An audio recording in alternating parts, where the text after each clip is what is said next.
各位朋友，中国的公知职人呢，通常他们有一个论调啊，美国这不好那不好，最起码人家美国没有腐败呀。那美国真的就没有腐败吗？中国反腐啊是越演越烈，美国为何看不到贪官落马呢？中美2025年的反腐成绩单出炉啊，中国惨遭碾压啊！咱不算2026年刚刚发生的中央军委的这个大地震啊，光是2025年中纪委监委全年的立案就101.2万起，处分了98.3万人，光是省部级2品以上的大佬就有69位，平均不到1个礼拜就有这个一头大老虎被打。反观人家美利坚全年居然没有一位政府高官因为贪污问题落马，居然是0，不愧是自由民主世界之楷模呀！还有很多的职人们说，人家美国阿 Sir 办事，人家不收红包，海关也不和你索要小费，从上到下都透着那么一股清廉。美利坚的反腐机构似乎总是忙于调查外国官员俨然就是一副以提升行业从业人员素质为己任的高大形象。但就是这一套君圣臣贤完美的不像话的美式官僚制度，其实呢你仔细看呢，总给人一种莫名其妙的违和感。明明在美国当官不赚钱，为什么从议员到总统选举大家都舍得拿大笔的美元开路啊？难道说美国的公务员也讲究为人民服务？相比于中国人认知中靠吃回扣走后门权钱交易赚取利益的贪腐模式，在美国政客看来呢，这种手段实在是过于低级。果然是社会主义初级阶段。人家西方这个自由民主制度的优越性就在于美国有一套看似非常有效的反腐制度，建立了一套文官诚信体系，同时给予基层的公职人员相对较高的物质待遇，包括足以安度晚年的退休保障，换取这些人的廉洁如果出现了问题，即刻取消相应的待遇，这还会导致个人诚信受损，彻底被主流社会摒弃，俗称社死。当贪墨所得与对应的风险完全不成正比，那些所谓的小费红包自然不足以让这帮人动心呢。至于那些高级别的政客人家自然同样有自己一套的理财的方式方法你可能多少都知道，在美国广泛有一种政治游说的行为，号称是美利坚的3权分立之外的第4大权力体系。这套体系呢，历经100年的发展，早就成了一套成熟的产业链，最终将美国官员的个人受贿合法转变成了系统性的利益输送，主打一个有钱大家赚。那些游说公司的业务范围是相当的广泛，从竞选总统到出台修法法案，再到国会拨款，都有他们的用武之地。就以竞选总统为例吧，每4年一次的总统竞选，那些都是游说公司的业务旺季，候选人手持大把的美元聘请游说公司花重金线上线下舆论造势，安排双方私下会面之后请客吃饭开 party， 谈妥之后再张罗筹款活动，直到帮候选人拿下选票。当然这还只是一项业务，众所周知，美国是全球最大的资本主义国家，各大财团巨头想要通过国会有利的自己的法案，都要去重金请游说公司帮忙运作，尤其是国会的军费的拨款，采用哪家公司的武器装备，里面都是大有门道。在这个过程中呢，这些官员政客可以做到明面上不收1分钱，等到任期结束之日便是资源变现之时几乎所有的美国的前任的国防部长，在他离任之后，都会立刻成为洛克希德马丁公司或者是雷神公司的高级顾问，那薪资待遇高的吓人。这便是美国特色的旋转门现象。事实上，绝大多数的美国精英人士，他的职业生涯都会在国家机构与私营公司之间轮流任职。当他们身处江湖之远时，会利用自身与家族的影响力，为所在的公司疏通政府关系；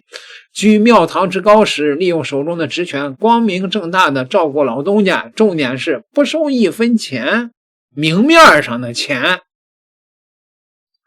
咱们以川普部分麾下官员为例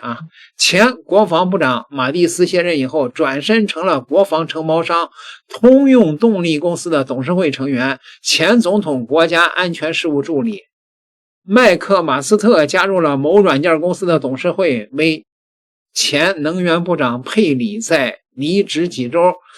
拍拍屁股重回老东家任职，负责的项目叫做唐纳德川普总统先进能源与智能园区。你就顺便明白了为啥中国对美国官员发动制裁会产生超乎想象的杀伤力。因为只要中国不允许该名官员和其家属供职的企业与中国企业存在合作，那就相当于切断了该名官员退休后的敛财的能力。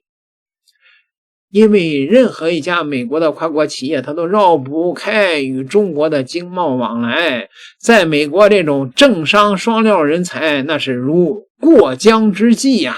国会议员即使被游说者，大概率也会成为下一届的游说者。只要是完成这种身份的互换，便可以安心理得的收钱办事儿。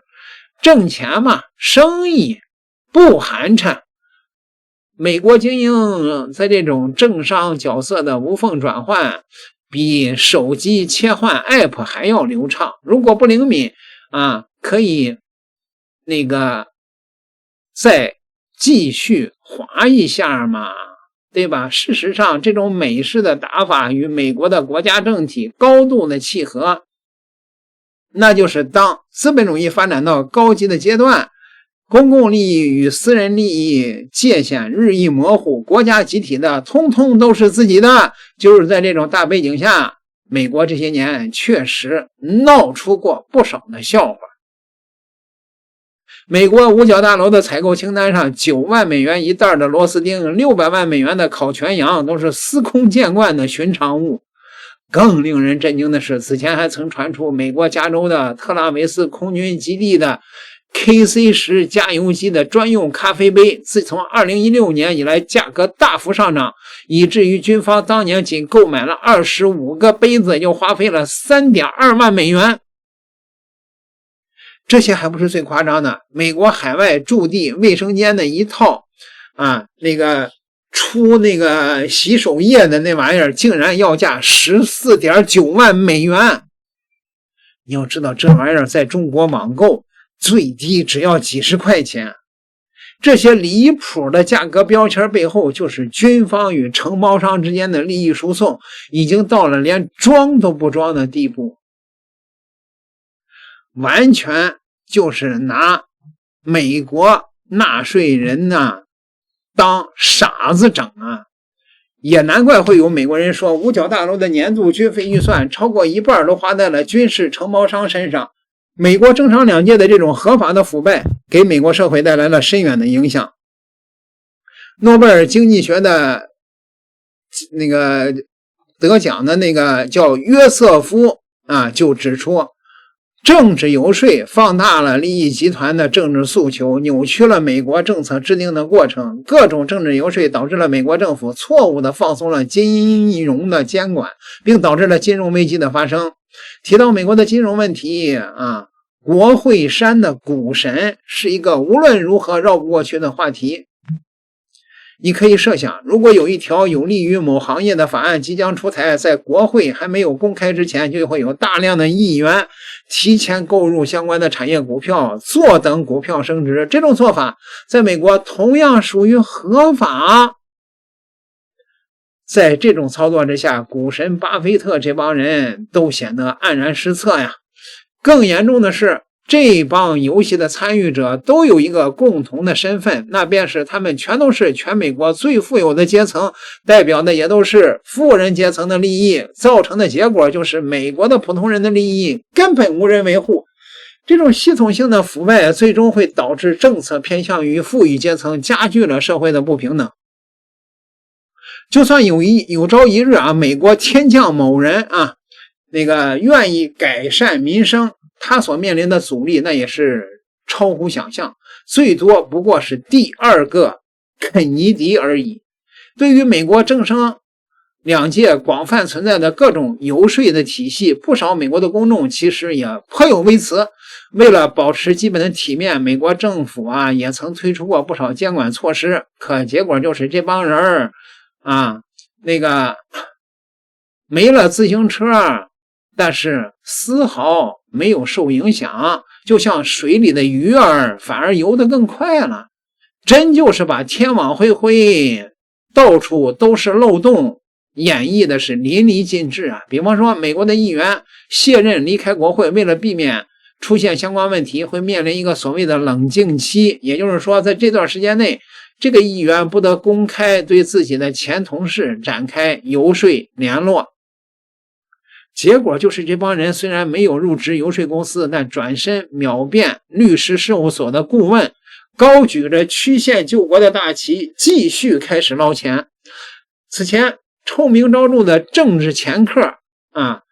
杰克阿布拉莫夫难得说了一句实话，号称要改变的人都是在处于这个体系中既得利益者都是在这个体系中，言下之意就是说，当改革革到了自己的头上，任何国家的政客官员都不能免俗，能够跳出这套周期率的人，那已经不是凡人了，而是圣人了。所以说，在华尔街 K 街的游说公司里边说客们正在为下一轮的政治博弈做准备，旋转门会继续转动，前官员们轻松地转换身份，从政策制定者变为利益代言人。美国的腐败从来没有消失，它只是戴上了合法的面具，在制度的庇护下变得更加的肆无忌惮。只要他们的体量足够庞大，只要美国自己不去改变，大美利坚就永远不会爆出真正的丑闻，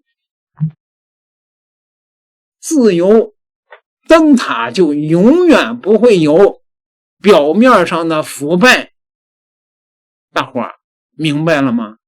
点个订阅吧，咱们下集再聊。